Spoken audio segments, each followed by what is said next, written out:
Mochunkstv.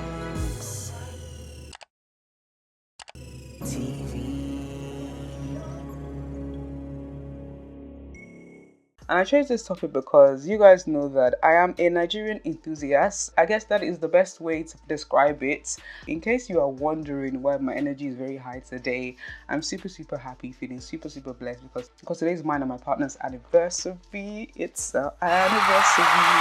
How normalized dysfunction has become in Nigeria is what scares me the most. Religion has finished Nigeria in the sense of the way we revere some of these pastors, the way some Nigerians revere some of these pastors like they are God. Hi guys, welcome back to my channel and welcome to another Just Mo segment where we do things a little bit differently whilst we are off air on the show. And today we're going to be having a good old conversation, a deep conversation. We're going to get real about some of the issues in Nigeria. But before we go on, I'd like to say a huge thank you to Sendwave for sponsoring today's video. Sendwave is my favorite app for sending money back home. Quick and secure and free money transfer back home from diaspora. Whether you're in the UK, the US, Italy, Spain, you can send money back home quickly and securely in one of three ways. The first way is that you're able to send money from wherever you are to a USD bank account. And this is through Sendwave bank partners. That's through Access or GTB Bank. If the recipient has a USD bank account with these banks, you can send money straight to them. The second way, guys, is that if they don't have a USD bank account, but they do bank with them in Naira, when you send the money to the recipient, the bank will make a USD bank account for them automatically and they can withdraw the money in Naira. And again, this is Access and GTB Bank. The third option, which I feel is probably the best, the coolest for me, and the one I'm probably going to be using most of the time, is that you can actually send it to one of the USD Cash pickup sites or pickup points. So they have a few more banks that they work with, including Zenith and Fidelity, Access and GTB, and basically they don't have to have a bank account, either USD or Naira, with them. You can basically send the money to the bank account, put the person's details in, their contact information, whatever's on their ID, so their full name, no nicknames, actual full name, and they can take that with them. They will get a code on their phone, they can pick any of the pickup sites and then literally go and grab their money in a cash deposit. Like, how cool is that? Really quick money transfer. And if you want to sign up, guys, really quickly and easy to sign up, literally download the app, put in your details, your bank details, and you're good to go. And guys, I have a code for you. If you use the code MoChunks, you can get £5 additional credit when you transfer for the first time using my code. So what you waiting for? Go and use the Sendwave app right now. So let's go straight into this chit chat, get ready with me, where I go from this to this. So my heart's been breaking over the last 2 weeks over Nigeria.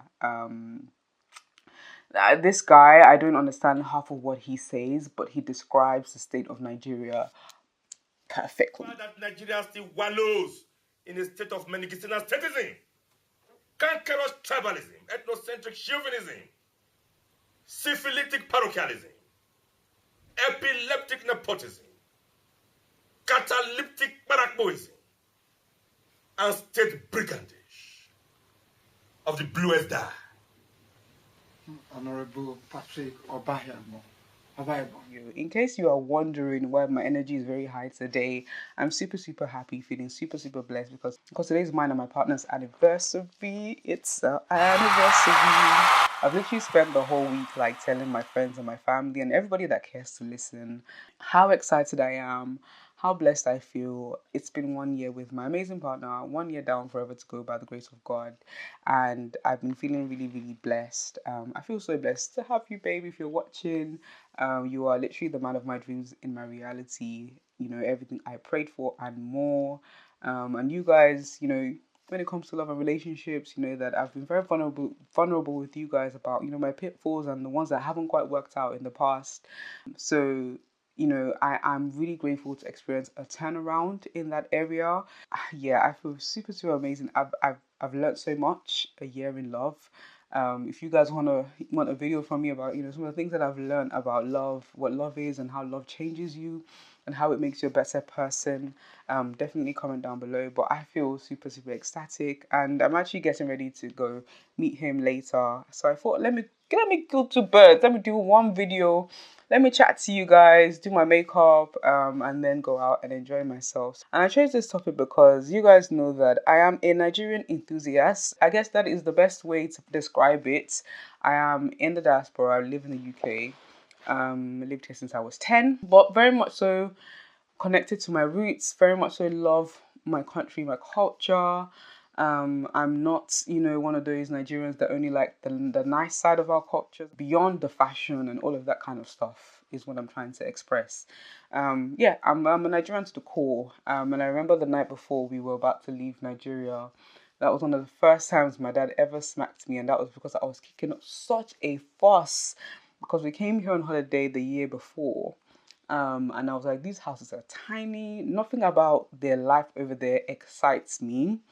So I made a huge fuss, and my dad smacked me for the first time ever. I was, when you're like, the parent that never beats you beats you. I was distraught. But here we are. How many years now? I came here when I was 10. I'm now 25. 15 years later, living in the UK, but always longing for back home. And by the way, I'm not a makeup artist. I just know how to do small, small slay. When it comes to the days that I really want to slay, my two go-to makeup artists, Deji Rachel and Debbie. Debbie, I actually went to uni with Debbie. Recently discovered Debbie's artistry. Deji Rachel is my goat. But those two definitely makeup artists that I would vouch for. If you want to know their acts, just head over to my Instagram. You see their work there. A lot's been happening in Nigeria that's really been breaking my heart. I don't know about you guys. And Nigeria is one of those places that it just feels like a freak show. Things will happen and you'll be like, is this a real place? Like, is Nigeria a real place? But it is. Like, in conscious, like, things are really happening, and it's like how normalized dysfunction has become in Nigeria is what scares me the most. I remember because I didn't want to leave back home, I was thinking, okay, my parents are in charge now, but when I finish university, I'm going to go back home. I'm someone that I never really let go of the idea of, being a Nigerian, living in Nigeria. Yeah, I had this idea that I was going to, oh my god, this looks hilarious on the camera. I was going to move back home. And I remember actually the year that I finished uni, I lost my passport, my Nigerian passport that is, and I couldn't travel back. I was thinking, presenters from the diaspora, they do really well back home. I thought that might be, a really good place for me, someone that's still connected to their roots, to go back, thrive in that kind of industry, the media industry. And I remember my mom being so like fearful when I told her that I was going to go back home. And that's because of a lot of, the things that we hear on the news, for example, kidnapping, armed robbery, just different things happening in Nigeria that it just makes you feel like it's not a safe place. Of course, there are people there that are thriving and living a good life.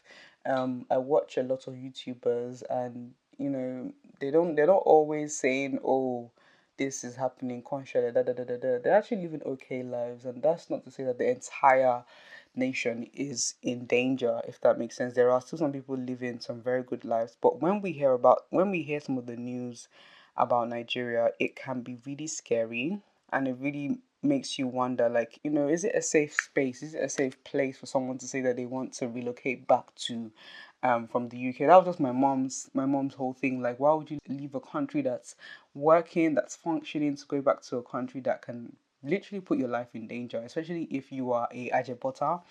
You're an I just got back IJBK, or IJBG. I just got back GB.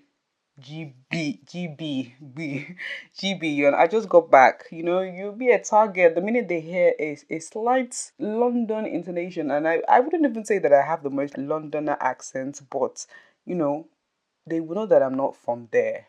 Or at least I haven't been there for a while. My mom was just like, it's not a good idea. And I see the wisdom in that now, because I was really adamant at the time. If not that I lost my passport, that kind of slowed down my plans and stuff. And by God's grace, we'll see. I think I would really sell back home. But it's just whatever God says, isn't it? Like, if God opens a door, of course He will protect me when I'm there. But yeah, it's just been a bit of a weird one to kind of watch from the diaspora. If me as somebody in the diaspora have been very uncomfortable by some of the happenings, how much more those that are living there? I just can't. three things that's happened recently. The first one that happened was the whole thing with Ada Jesus. And that situation just highlighted to me the bastardization of religion in Nigeria. For those of you that may not know, I'm sure a lot of you are caught up on that situation by now, but Ada Jesus is a comedian, and she had some, just to cut the long story short, she had some beef with a pastor, and then she was ill. Apparently, this girl has been ill for a long time, and this is not the fact. It's just that the illness is manifesting at this point, and it just was coincidental with when she had the public fight with this pastor. This pastor was now saying things like, "If I don't let you go, you're not gonna be well." One Nollywood actress like this never used to play good roles in movies anyway. Maybe she was just playing herself. Both of them, they were swearing up and down that if they don't release that girl, she's not going to be well. The same devil, I will make sure that God of heaven that using me to destroy you and start again. Nobody speak against me, go free. Are you hearing me? But if I did not, Ada will not get up from this sickness. And they were doing all this display in a church where they brought the girl to come and, like, you know how Nigerians are. They think, oh, when something goes wrong, you must have offended somebody. That person is, why God is punishing you or whatever. As if God does not love all his children equally, regardless of what they've done to each other. But anyway, they had this mentality that God was punishing her because of the pastor. And the pastor was there swearing up and down, like, I will not forgive her. I will not forgive her. And she's not going to come out of it. I said, wow, in the church. And the members were there. It was a live stream. I was like, what is all this? Unfortunately, oh, there's something on my eye. Unfortunately, guys, the girl died. Ada Jesus died.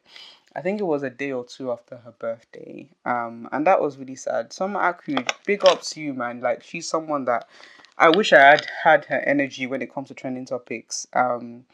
In a sense of she just keeps going. But yeah, for me, I get tired of trending topics, guys. As you've probably noticed, I've been enjoying conversation a lot more, just general conversation, general chit chat. And I don't want my channel's growth to be stuck on and dependent on whether or not I speak on trending topics. But anyway, as I was saying, unfortunately she passed away. My dad just passed, and it was like, I don't know. To me, it was just, okay, what do you want to say now? Now that you said that this girl, unless you forgive her, she won't be okay. Now that she's died, what do we call you? And I think a lot of Christians don't realize that mentality of God is punishing you on my behalf. It sounds very much like witchcraft. First of all, God is not.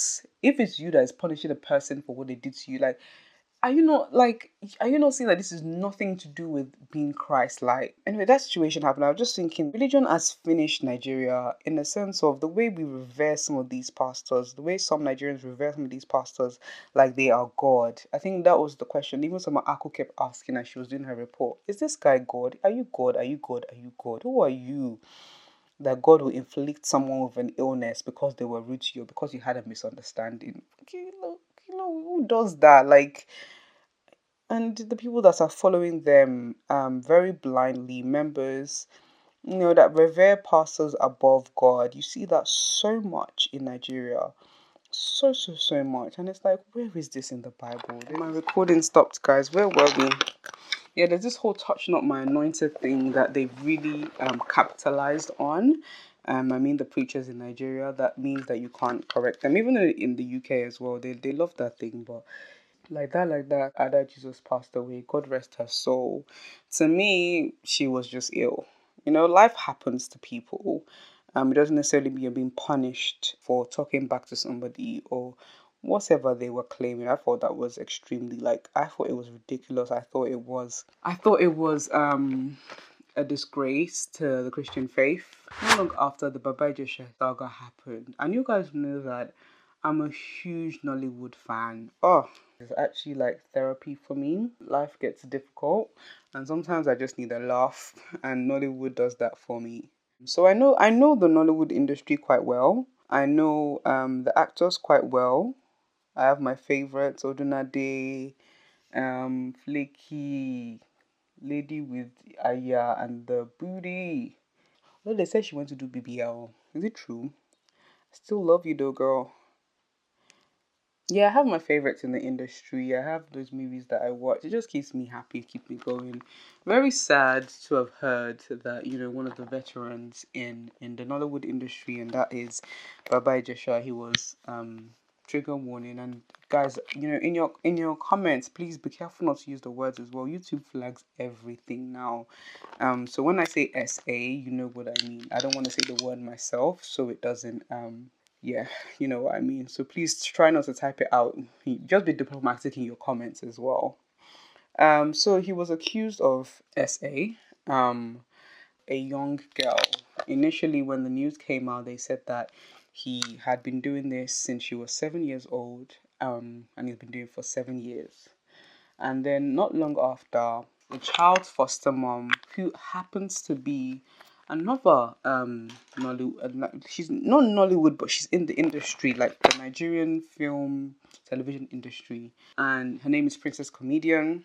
Yeah, she happens to be the girl's foster mom, and she came and said, "Don't twist this thing. Yes, he did do it recently. We caught it on CCTV. In fact, they set him up so that they can have evidence. That one, I was like, why would you let this girl go through the same thing? Why would you let her relive the same thing? They were saying that it's because they wanted evidence, but for me, I feel like even that is like a breach of safeguarding. But anyway, they caught it on CCTV, and it all came out that he's been arrested. He's going on the trial. So many Nollywood people, had things to say about it. Some made some very stupid comments. Some made really wise comments. One that I'm not gonna say who I believe was wise or dumb, but everybody came for a guy called Yomi Fabi. He was basically saying, let's wait for evidence. Some people were very silly or stupidly asking for the CCTV footage to be released. Why would you want to see that? First of all, that is, I don't know. I don't know why you'd want a minor on the internet like that. Isn't that what they call again, I don't want to say the word child pornography. Isn't that what they say that is? I don't know why you would ask or request to see that, to believe Princess and what she was saying. Anyway, I watched Princess's video. She broke her silence concerning the whole situation, and it was really sad. You could tell that she was heartbroken. No, this was hard. This was hard to watch. Somebody that came to meet me for help. No problem. I now said, let me call him. My friend now talk to the child again. That's what is going on. She now told us what happened. I was shocked. Mama will be Mochunkstv. Some of you are now saying they should post the video of the child that was being molested. Kill him again. What do you want to get? Even if you hate me, even if you don't like me as a person, how can you? And basically, apparently, they caught his confession. He confessed. Even that is a bit techy. The confession, they're saying that he only confessed to doing it there and then. He didn't confess to doing it back then. But apparently, the young girl has said that he did it a few times. And that was just in moments, in passing moments. For example, there was one point Princess was saying, according to her recollections when it happened, she went to the gate to close it, and within that time, he had already done the unfortunate deed. It was sad seeing a lot of our apologists coming out and being defensive of him, because he is a veteran, because he is a popular man, and some were silent on the matter as well. You can one can argue that being silent is being complicit to a matter as well. It wasn't until the whole thing blew up and Princess came and said she's not lying, that some people started to speak, and they started to refute their statements and change their statements, that, oh no, I don't support this, I don't support, because initially they were saying that they set him up. And whilst I agree that yes, they set up the evidence, which I think is wrong. I think the way they did that evidence thing, all wrong. To me, is you're letting the girl relive the whole thing. Yes, they set that up, but that doesn't mean that he still didn't, You know, the girl is still a minor at the end of the day. You know, there's some claims now that she's not actually 14 and but just look at their size. The girl is a child. It's a girl, not a lady or a woman or whatever it may be. Ultimately, I just pray that justice runs its course and due diligence is done to this case, because as we know, I think there was a statistic. I think about just 18 cases have been convicted properly in Nigeria. There was also that situation of those two boys, rich kids, caught on camera doing the act, and still nothing happened. Nigeria is, you just like, is Nigeria a real place? Sometimes you're just like, literally alone. But kudos to Iyabo Ojo. Iyabo Ojo really, she fought for that girl and she's still fighting. Iyabo Ojo and her friends, making sure that justice is served. Will justice be served? Only time will tell. We're gonna be watching, we're gonna be looking, we're gonna be seeing. Are they gonna see that man because of who he is? Or are they gonna rightly reprimand him for what he did? If the evidence says that he did it. Because it's all, as newscasters, we have to say alleged. It's all alleged until the court has proven it. And I was seeing something on Twitter that the law is what it is, not what we want it to be, which is it's hard. But even in Nigeria, the level of lawlessness, and how people get away with violence against women, it really, really, really breaks my heart. And then not long after, guys, it was just like one thing after the other. A lovely young lady. I was a bit confused about what her name was, because some people said Hini, and then in the text message there was Hini as well.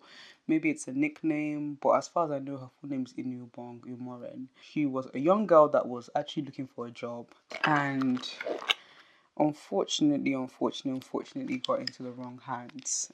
Somebody took advantage of her. Again, R happened, SA happened, and she was killed.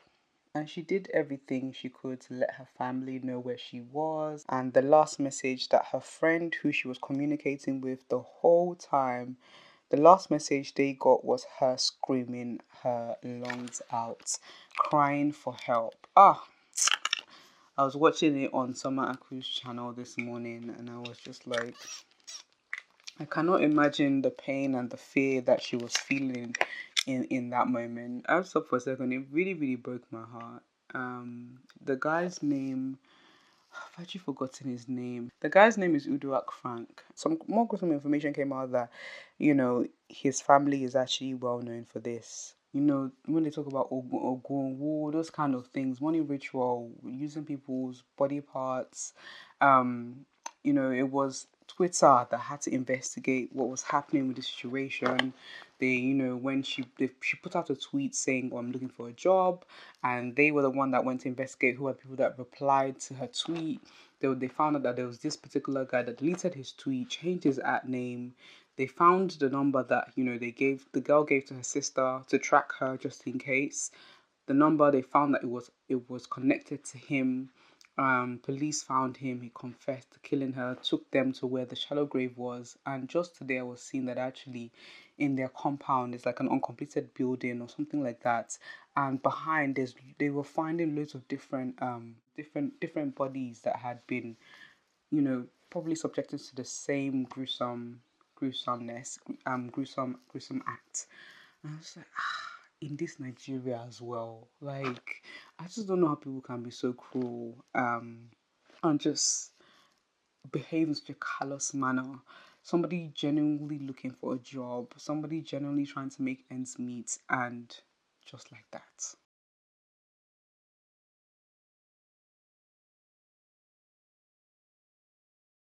Obviously, guys, as somebody that's living in diaspora, I can never say that I will know firsthand the Nigerian experience. But I've heard that the unemployment rate in Nigeria is really, really like tight right now.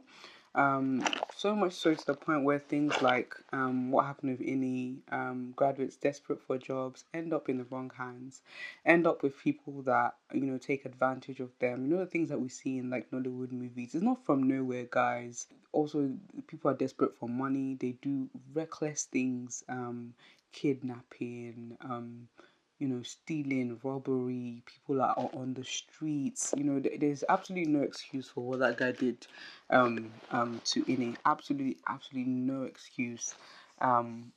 But I think it is worth highlighting. Another thing that I've noticed about Nigeria right now is that people don't have jobs. People are desperate for money, and they'll do anything for money, to the point where they're putting their fellow citizens' lives at stake. He has to face the law. He has to be reprimanded for what he did. I just pray that it's not one of those situations where someone with money or someone who's rich gets away with things. I've even heard of the craziest things happening, whereby someone's meant to go to jail and they swap them with like a poor man's kid. Like, that country, only God. I've always said that Nigeria needs a huge reset. When I speak about it with my mom, I'm just like, I don't think this is not something that can be improved on. They just need to start again. Like, they just need to start again, like from the top to the bottom. And I will say that I've noticed another thing about the Nigerian culture. It's not just one culture. There's multiple cultures within Nigeria, but generally I do notice like this bullying culture, if that makes sense. Everybody's trying to oppress somebody, and then those that are being oppressed by somebody will be crying that somebody's oppressing them, whilst they're also oppressing somebody. For example, the government might be oppressing the people might have a house help, they'll be oppressing their house help. It's just the hierarchy of bullying, and someone seems to be bullying someone. And I'm not saying this is every single Nigerian, but yeah, these are just things that I've noticed about the Nigerian experience. And it's like, me as a diasporan feeling very frustrated about some of the news that I'm hearing. Imagine those that are there. Just imagine those that are there. Universities will go on strike for ages. It's just not, the country's just not functioning. And they will say, let's pray for Nigeria, let's pray for Nigeria, let's pray for Nigeria. Even the religious leaders, they have their own part to play. Like I said, with the whole Adachi situation, they're all just spoiling. Those in leadership positions, they're just taking advantage of whatever they can take advantage of. It's like every man for himself. That's the way I see that country now. It's like everybody just wants to take what they can. And if you like, you two don't. If you can't beat them, join them, kind of thing. A lot of people that wouldn't have been their moral standards before, they begin to behave in that same way as well. Guys, when it comes to Nigeria, there's so much to unpack, and it really, really breaks my heart. I don't know whether you guys, diasporans, ever wanted to go back and you've kind of been put off, like me, or just been fearful of going back to your own country. You guys let me know in the comment section down below. I think even my friend Dami, he said he went recently for like a wedding, and he ended up facing SARS. That's another thing. SARS. I believe it was 2010, 2020. That day is one that I will never forget. I remember being here. Like I said, I'm not even there and I'm shaking in my boots. I remember being here and just like my heart was beating so fast when I found out that they had released the military to go and reprimand people for breaking curfew. God help Nigeria. I'm gonna finish off my makeup off camera. I'm gonna come back and round off. I was also making a comment earlier about how religious Nigeria is and how they will tell you pray for Nigeria. I think Burna Boy said it best. He said, "My country problem pass Jesus, dun dun dun. Ambassador go dey chop." He spoke facts, and even Seun Kuti recently also made similar comments that Nigeria is a very religious country, but a lot of people came for him for that. A lot of people have been watching on YouTube as well. Lots of people want to see JAPA, like JAPA. A lot of people have moved on from the country. I've seen so many vlogs. Like I said, I watch a lot of Nigerian vlogs. Just YouTubers saying, we've moved to Canada. Canada is definitely a popular one right now, as per a place to move to.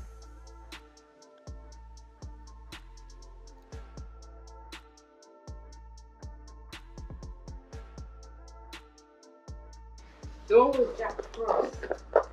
Who's Jack Frost? The yellow, let me just show you. The yellow guy.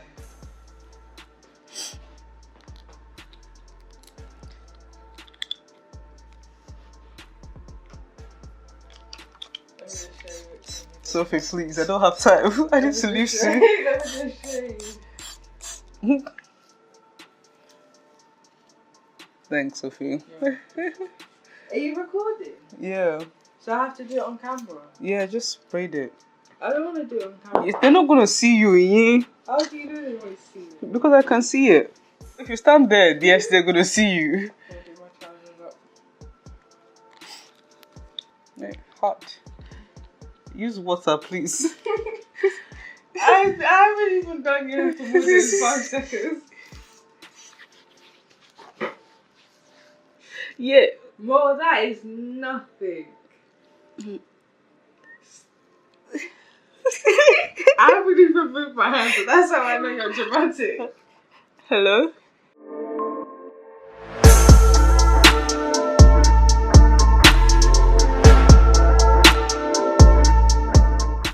Mo, that doesn't hurt, man. Good. You know, we're telling me what's hurting or not.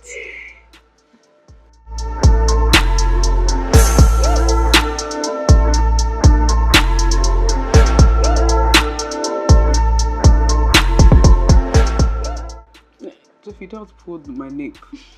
You don't have to pull my nape, Sophie. I don't tighten my hair like this, Sophie. It's not that serious. Don't tighten my nape, Sophie. I'm gonna fire you. I said don't tighten my nape. You haven't even hired her. You paid the money though. Oh my days. If I beat you.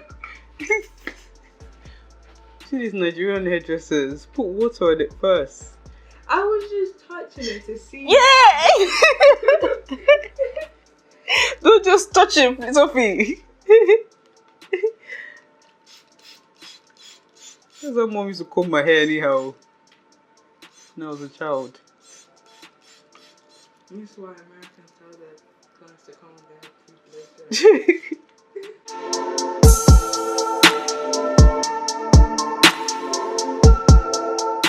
Yes, Sophie, this is flatter than I thought.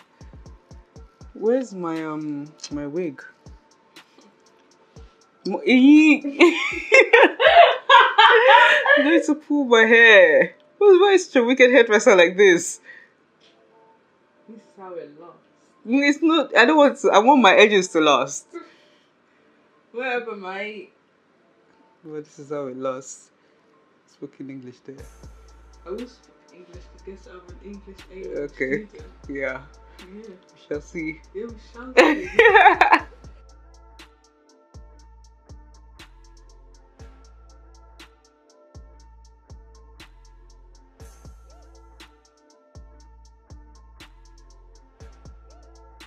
Okay guys, so I actually forgot to do my outro, but this is how the look ended up, and I had a really great time at my anniversary dinner, which will probably come up in a vlog soon. Thank you so much for watching, guys. Do make sure you liked it, share it with friends, comment below and subscribe. Until next time, guys, peace and love, peace and chunks.